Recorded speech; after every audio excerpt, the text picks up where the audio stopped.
right. Good morning. I bring you good news. We are the last speakers. I want to thank you for the opportunity to speak here today. I want to thank Vince, JC, and Judge Barnett. Folks, I was born and raised right here in Kentucky, and I went to public schools just down the road from where you are today. I grew up seeing the importance of the work that you do for the daily lives of Kentuckians. It's personally important for me to be here today, and you know that, because I've shown up each and every year to talk about the things that we are doing together. I've met with you as Attorney General, worked with you in your counties, and done everything I can to make lives better for your people. And as you've seen, I have been fighting for what matters most to your citizens. I've been fighting for health care, which I believe is a basic human right. And it's one of those issues you worry about at that kitchen table, I know. Because when I look around my kitchen table, the people I love most in this world, my wife Brittany, my son Will, and my daughter Lila, 3 out of 4 of us have a pre-existing condition. And I bet that's the same at your kitchen table too. So I have been fighting against the federal government to make sure that no one is ever kicked off their health care policy because of a pre-existing condition.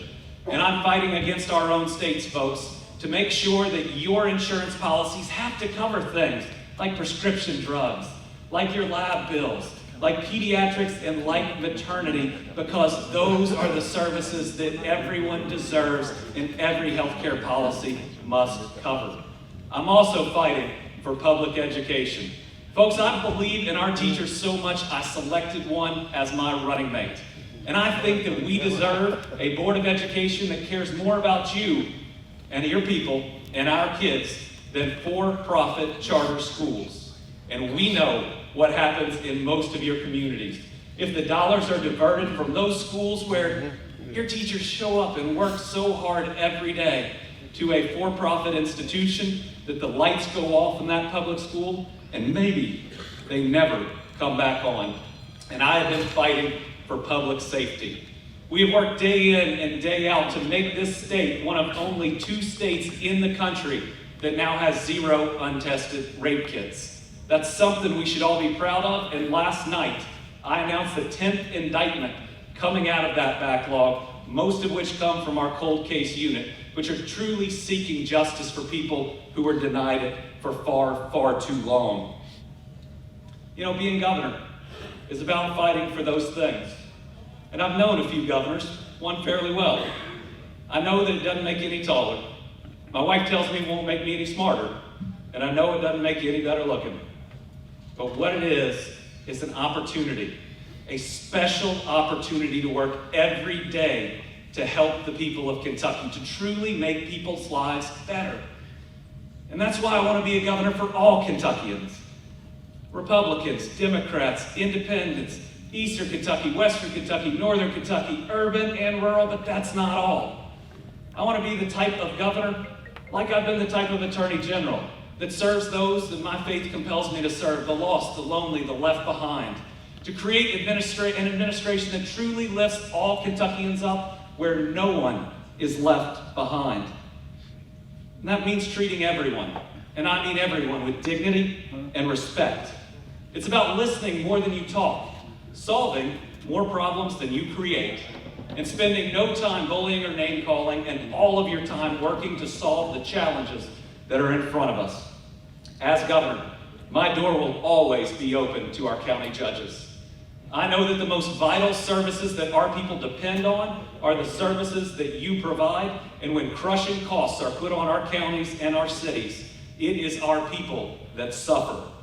So let's talk about the challenges that you're facing, because you are facing some of the most significant challenges that I think our county judges have ever seen.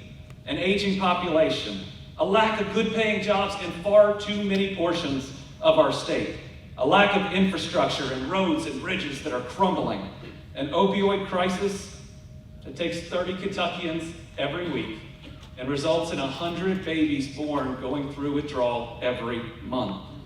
And on top of that, you have a pension crisis where you, our counties, are being given a bill that you cannot afford to pay, while at the same time paying for those basic services that your people desperately need. And right now, your current governor does not view you as partners.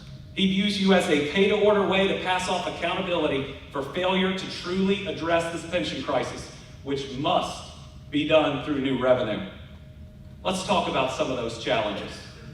First, a lack of good jobs.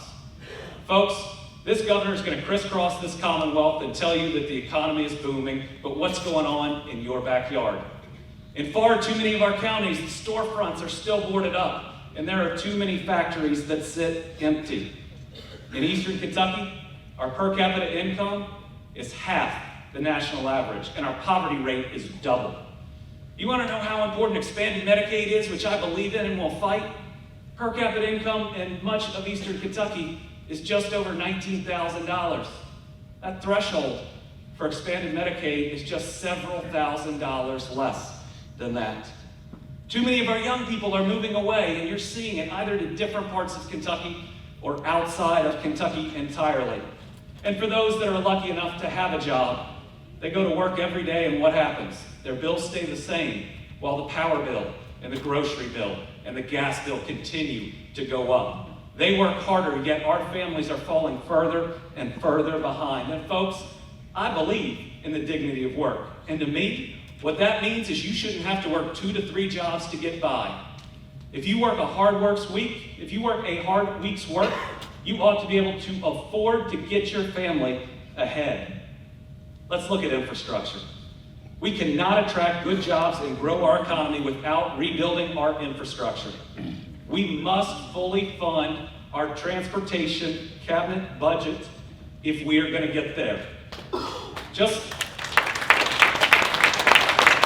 the other day, we received a D+ on our roads, and we have more rural deaths on rural roads than just about any other state. And we got a C- on our bridges.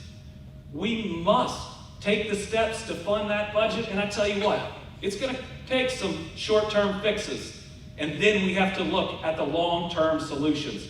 We can never allow ourselves to fall into the situation we've fallen into now by failing to address the floor when we should have, and now being hundreds of millions of dollars behind just on the maintenance we need. But let's not just pledge to address maintenance. Let's pledge to do some of the major projects we've needed for far too long. Folks, I'm here today to pledge that we're going to build that I-69 bridge in my first term as governor.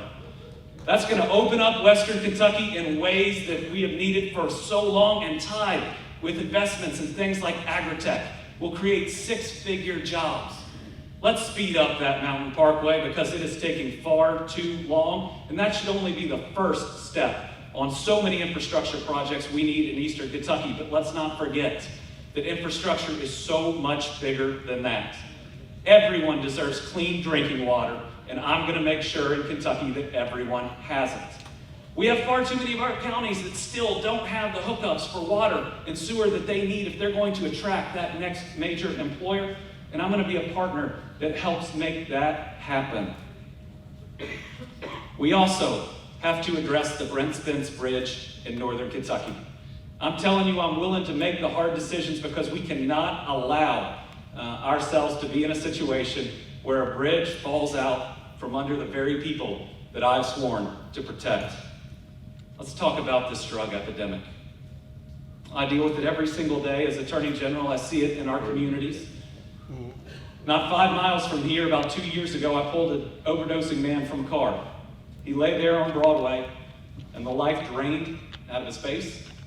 He didn't breathe for almost 3 minutes before Narcan was able to revive him. I've sat with hundreds of parents that have lost children, and I know far too many children that have lost their parents. But watching someone die and then be revived, it makes it even more important to you. It's why I've become the most aggressive Attorney General in this country at suing opioid manufacturers and distributors, and I believe it is important. Because if we're going to have that transformational moment where we have every dollar we need for treatment, for prevention, and for recovery, if we're going to have that opportunity to take a crisis that arose in our lifetime, because it has, and put it behind us in our lifetime, That's a legacy I want to leave for my 9 and 10-year-old, and I hope that's a legacy you want to leave for your communities, and I tell you how we will spend it. All of it will be spent addressing this epidemic so that you have the tools in your community to keep anyone new from becoming addicted, to treat all of our friends and family members that are suffering, and then to finally invest in recovery. Because once you get better, it's hard to stay better, and let's give people the tools to do it. I believe that we can get it done, and you're going to see me work on it every single day. Let's talk about criminal justice reform. You hear that phrase thrown around now for the last 10 years, but what you never see are results. What you see are rising jail and prison populations and the disproportionate impact on our minorities. You still see that trend to continue. But folks, talk to your county attorneys and Commonwealth attorneys, and they will tell you that the true driving cause of our issues are all drug related. Then until we can get down to that cause, that we are not going to stop what we are seeing. And we got to start by making sure that drug users and people who are caught for possession don't go to jail, they go to treatment. That we get them out of that criminal justice system almost immediately and start giving them the help they need. And after treatment, we help them get a good job. We get their record clean. We give them the tools to get back to their families, because there's some kids that are growing up without a parent that desperately need them. And we ultimately work to push our communities forward. And I will tell you, as governor, I will never authorize a private for-profit prison. I believe that they are wrong. Let's talk about local tax reform. I know you all are talking about that a lot for a number of different reasons, but the main one is the crushing pension burden that has been placed upon you. The significant raise in what you have to pay every single year that is threatening the very services that you're supposed to provide to people. And let me tell you, as governor, I'm going to give you relief. I have a plan that is not what you see out of our governor, because he'll only consider 2 things. Number 1, illegally cutting the retirements of everybody that works for you. Or number 2, making you pay the costs. My plan is all about new revenue. Revenue that is entirely dedicated to the pension system, where we can immediately give you relief, and we can free up dollars in the general funds for things like healthcare and public education that we so desperately need. And everybody's not going to agree on all of the areas of new revenue we should push for, but I'm going to be honest with you about what I think they are. I think we finally have to enact expanded gaming, because we're losing $550 million to other states, and now every state, including Tennessee around us, has some form of it. I think it's time that we enact medicinal marijuana. And I will tell you, as Attorney General, I didn't come to that lightly. I'm the top law enforcement official in the state. But I'm going to prove in these lawsuits that opioids don't work for long-term pain. And so what have we done other than to stock medicine cabinets with something highly addictive? We need to stop giving these tax loopholes to things like purchases of private jets. I don't know if anybody's bought a private jet in here, but if you can afford to, you can afford to pay the sales tax. And while I believe in business tax incentives, I want to stop giving them to companies that aren't creating good jobs that you can raise a family on. And I want to dedicate all of those dollars to our pension system. New revenue coming in dedicated every single year will improve our bond rating, lower our costs, and get us back to the paths of solvency. And while you will hear people criticize that plan, you will not hear another plan for new revenue. Every other plan is going to fall on your shoulders. But there is a bigger point that I want to make here today, and that is that the job of governor is critically important. It gives you a bully pulpit that is supposed to be a pulpit. I had a granddad who's a Baptist minister, and his dad a Baptist minister as well, and I understand what that means. That pulpit is never meant to bully. And that's why a change is needed in this state, because of the way our current governor treats people. The things he says about our friends, our neighbors, and our family members who are teachers or social workers. How he's referred to people like my Lieutenant Governor, Jacqueline Coleman, who is an active educator, calling them thugs, drowning victims that need to get knocked out and drugged ashore, and accusing them of causing harm to children is absolutely wrong, and that's why I think this race is about right versus wrong. And so today, I'm going to ask this governor to do something right. And that is to tell his labor cabinet secretary to stop all of these attempts to fine our teachers that demonstrated at the Capitol $1,000 a day. This governor has shown he's willing to fire members of his administration. even if they work for someone else in his administration. So he can certainly go to that labor cabinet secretary and say, you will stop or you will pack your bags. While not everybody agrees with how teachers demonstrated, none of us agree that they should be fined $1,000 a day. It's very simply right versus wrong. Folks, I don't just want to be your governor, I want to govern well. And while serving as your governor, I know we won't always agree on things, but I think you will know that I'm always coming from a place where I believe what I am doing is right. I look forward to working with you. I look forward to being the type of governor that you're proud to take your citizens to see. I look forward to getting back to being the type of Kentuckians that we were raised to be. Every day I look at Frankfort and I think we were raised better than this. Once we win this election, we're going to start acting better than this too. Thank you all very much.